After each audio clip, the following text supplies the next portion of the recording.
हार्दिक स्वागत, अभिनंदन। आज हमारे बीच में हमारे प्रदेश अध्यक्ष आदरणीय श्री सीपी जोशी जी प्रेस वार्ता के लिए आप सभी बीच में आए हैं। मैं उनका भी अभिनंदन करता हूं, स्वागत करता हूं इस प्रेस वार्ता में। और मेरा आदरणीय सीपी जोशी जी निवेदन है कि आप अपनी आगे की प्रेस वार्ता को मार्गदर्शन करें। आज हमारे बीच में उपस्थित पार्टी के यशस्वी जिलाध्यक्ष माननीय शरणपाल सिंह जी, इस संभाग के प्रभारी और भारत सरकार के पूर्व मंत्री माननीय CR चौधरी साहब, इस जिले के लोकप्रिय विधायक भाई गुरवीर सिंह जी, जयदीप बियानी जी और SC मोर्चे के प्रदेश के अध्यक्ष भाई कैलाश जी, OBC मोर्चे के प्रदेश के अध्यक्ष माननीय चंपालाल जी गेदर, सभी हमारे पार्टी के साथीगण और मीडिया के सभी मित्रों, आज देश के पूर्व प्रधानमंत्री और राजनीति के अजात शत्रु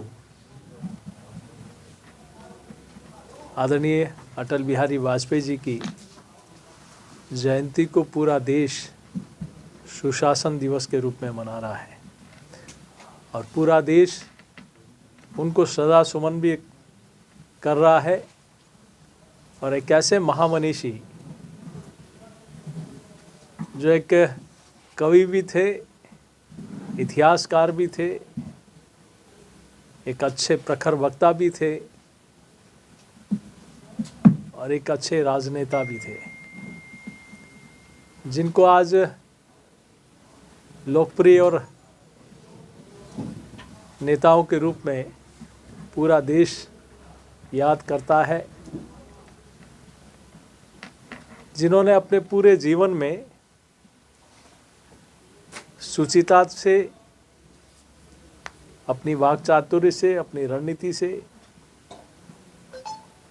और प्रधानमंत्री रहते हुए कितने ही दलों को साथ लेकर इस देश में गुड गवर्नेंस देने का काम किया। एक ऐसे राजनेता जिनके लिए विपक्ष के लोग भी उनकी तारीफ करते थे। वह नेहरू जी ने तो ये कहा कि ये एक दिन आगे चल के प्रधानमंत्री बनेंगे। उन्होंने प्रधानमंत्री कालखंड में हम सब लोगों ने देखा है कि अपने 75वें जन्मदिन पर कोई ये नहीं देखा कि किस प्रदेश में मेरी सरकार है, किस गांव में मेरे विचारधारा के लोग हैं, मुझे मत देने वाले लोग हैं, मेरी पार्टी को मत देने वाले लोग हैं। एक स्टैंडर्ड फिक्स किया कि 1000 की आबादी से लेकर 500 तक की आबादी को, सारे गांवों को सड़कों से जोड़ा जाएगा प्रधानमंत्री सड़क योजना के माध्यम से। और डेजर्ट, हिली एरिया और ट्राइबल एरिया में 250 तक की आबादी को सड़कों से जोड़ने का एक अभियान शुरू किया।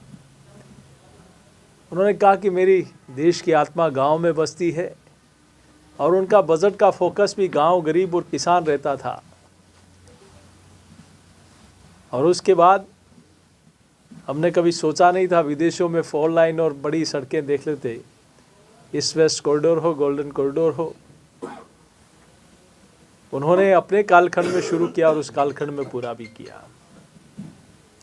वो पोखरण का परमाणु विस्फोट भी कोई नहीं भूल सकता, जहां दुनिया कहती थी कि हमारे बिना जानकारी परिंदा भी पर मारता है तो हमें जानकारी हो जाती है, लेकिन दुनिया देखती रह गई और पोखरण में परमाणु विस्फोट करके पूरी दुनिया में भारत का सर ऊंचा करने का काम किया। इतना ही नहीं, दूर संचार नीति के माध्यम से एक क्रांति लेकर आए और उसी काम को आगे बढ़ाने का काम आदरणीय मोदी जी की सरकार ने किया। आज हम देखते हैं कि प्रत्येक पंचायत में फाइबर केबल के माध्यम से कनेक्टिविटी शुरू हुई है, जिसके कारण सारी जानकारियाँ, जिसके कारण सारी योजनाएं, सारा लेन देन कनेक्टिविटी होने के कारण सुलभ हो पाया है। और प्रधानमंत्री सड़क योजना हो चाहे हाईवे हो, ये आदरणीय अटल जी ने शुरुआत की, इस काम को आगे बढ़ाने का काम आदरणीय मोदी जी के नेतृत्व में वृहद स्तर पर पूरे देश भर में हो रहा है।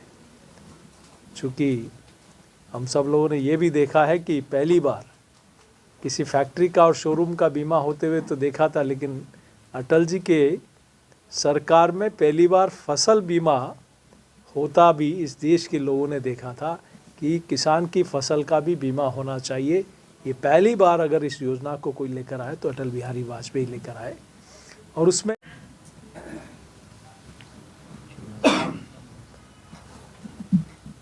सर सुशासन दिवस आप मना ही रहे हैं, लेकिन अभी तक मंत्रिमंडल का गठन नहीं हुआ, तो सुशासन कब आएगा, थोड़ा सा आइडिया दें। माननीय भजनलाल जी के नेतृत्व में राजस्थान में सुशासन और राजस्थान के प्रगतिशील राजस्थान, सशक्त राजस्थान, विकसित राजस्थान, सुदृढ़ राजस्थान, स्वस्थ राजस्थान, इसकी कल्पना को लेकर राजस्थान इस दिशा में आगे बढ़ रहा है।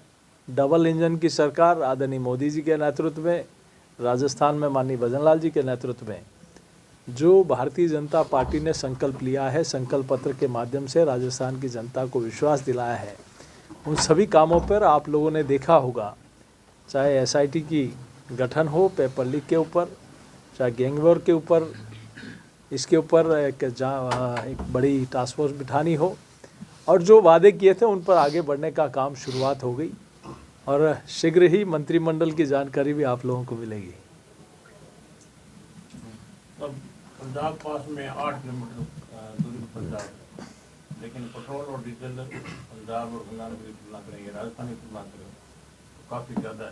तो ये ऐसी मानता ये विषय किया कब तक जल्दी होगी। आदरणीय प्रधानमंत्री जी ने चुनाव के दौरान अपने वक्तव्य में कहा है, तो जो कहा है मोदी जी ने जो कहा है वो निश्चित रूप से होगा, और उनके कालखंड में तो असंभव को भी संभव करके दिखाया, तो ये जो कहा है निश्चित रूप से होगा। विधानसभा चुनावों से पहले होने की उम्मीद है।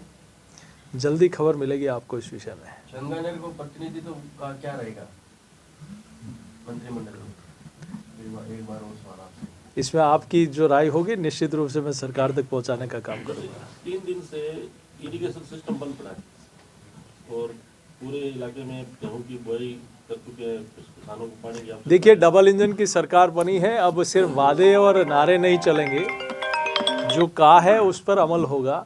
और आप निश्चिंत मानिए कि आने वाले समय में जो हमने पूरे प्रदेश भर में लोगों की सुझाव के आधार पर कहा कि आपका सुझाव हमारा संकल्प, और उन संकल्प को पूरा करने का काम भारतीय जनता पार्टी की राजस्थान की सरकार करेगी, और मोदी जी के नेतृत्व में उन सारे कामों को पूरा होने का हम सब लोगों को देखने का अवसर मिलेगा। अब इस मामले में इस मामले में तुरंत निर्णय लेने की आवश्यकता है। पूरी तरह क्षतिग्रस्त हो चुकी है। नहीं, ठीक है, आपका विषय है तो निश्चित रूप से इस दिशा में होगा। उसमें पानी 600% चल रहा है, नहरें सारी बंद पड़ी हैं। नहर का पटरा बैठ गया, जब तक मरम्मत नहीं होगी तो नहर टूट जाएगी। अरे इमीडिएट जयदीप जी, आपका विषय आपने ठीक कहा है, वो काम आप जितने गंभीर हैं उतने सरकार भी गंभीर है, और उस दिशा में काम बढ़ चला है। देखिए, पहली बार औरंगजेब ने बाबा जोरावर सिंह जी और बाबा फतेह सिंह जी, उनको जिंदा दीवार में चुन दिया गया। आप देखिए कि देश औरंगजेब की गौरव गाथाएं पढ़ाता रहा देश हमारे आने वाली पीढ़ियों को, लेकिन ये मोदी जी की सरकार में पहली बार उन दोनों वीर साहिबजादों के नाम से वीर बाल दिवस पूरा देश मनाएगा। उन्होंने 7 वर्ष और 9 वर्ष की उम्र में कहा कि आप धर्म परिवर्तन कर लीजिए, लेकिन उन वीरों ने अटल इच्छा शक्ति थी, उन्होंने अड़िग रहे। और आदरणीय प्रधानमंत्री जी का मैं प्रदेश इकाई की ओर से भी आभार प्रकट करता हूं कि उन दोनों वीर साहिबजादों के नाम से पूरा देश कल वीर बाल दिवस के रूप में उनको नमन करेगा, उनको याद करेगा। Thank you. सीएम साहब का कार्यक्रम है ना कल का, उसमें वो बाल दिवस का वो सारी जानकारी आएगी आपके पास, निश्चित रूप से होगा। चुनाव के बाद से नगर परिषद में सभापति की सीट खाली है। तो सब कब तक इस पर? अरे क्यों चिंता कर रहे हो, आपसे ज़्यादा चिंता हमें, बिल्कुल सारी नियुक्तियों की जानकारी आपको जल्दी आएगी। तो निर्दलीय अपना पहले बना गया, यहाँ तो भाजपा का प्रत्याशी सब कुछ होगा। संगठन में बदलाव, नेतृत्व बदलाव की बात आई, उसके आप क्या कहेंगे? आपकी राय ये भी ऊपर तक पहुंचा देंगे। अध्यक्ष जी, आप घुमा रहे हैं सारी बातों को, तो ऐसे स्पष्ट आप जवाब नहीं दे रहे हैं नहीं किसी भी बात का। हमारी आप राय सारी बातें घुमा रहे हैं। आप अपनी राय बताइए ना, हमारे पास तो हमारी राय है। संगठन बदलाव, नेतृत्व बदलाव की बदलाव हो रही है, बदलाव बात हो रही है, उस पर आपकी क्या प्रतिक्रिया है? क्या संगठन के प्रदेश नेतृत्व को बदला जा रहा है? उसके क्या संगठन के अंदर क्या प्रक्रिया चल रही है? शीघ्र ही जानकारी आते ही आपको प्रेषित की जाएगी। सर 2 सवाल है। गंगानगर की मूलभूत जो समस्याएं हैं, एक तो पंजाब से पूरा पानी लेना, कभी पानी आज तक नहीं मिला, बार बार सरकार रिपीट हो रही है, सभी वादे कर रहे हैं। दूसरा गंदा पानी आना, विषैला पानी आना। देखिए, भाजपा ने जो वादा किया वो हमेशा निभाया है, और अभी भी मैं दावे के साथ कह रहा हूं कि ये संकल्प पत्र जो बना है राजस्थान की जनता के बातचीत के आधार पर उनसे राय लेकर बनी है, और उस संकल्प पत्र पर हम अड़िग हैं। इन 5 वर्षों में किए गए हर वादे को पूरा करेगी भारतीय जनता पार्टी की सरकार। आ रहे हैं क्या सीपी जोशी साहब? यदि आ रहे हैं तो उनके क्या कार्यक्रम की जानकारी अभी तक है? कल माननीय मुख्यमंत्री जी करणपुर विधानसभा में उनका प्रोग्राम है, और उसका पूरा शेड्यूल की जानकारी अभी तय होते ही आपको जानकारी प्रेषित की। तो सर, क्या मान लें कि सरकार का गठन होते ही सबसे पहले पेट्रोल और डीजल पे जो पूरे देश भर में राजस्थान में सबसे ज्यादा है, उसमें देखिए, मैं मानता हूं कि यहाँ जिस प्रकार से 5 वर्षों में राजस्थान के साथ राजस्थान की जनता को ठगा गया, मैं सोचता हूं कि भारतीय जनता पार्टी की सरकार, मोदी जी की सरकार दिल्ली में है, इसका विश्लेषण करेगी और निश्चित रूप से राजस्थान की जनता के हित में अच्छा निर्णय होगा।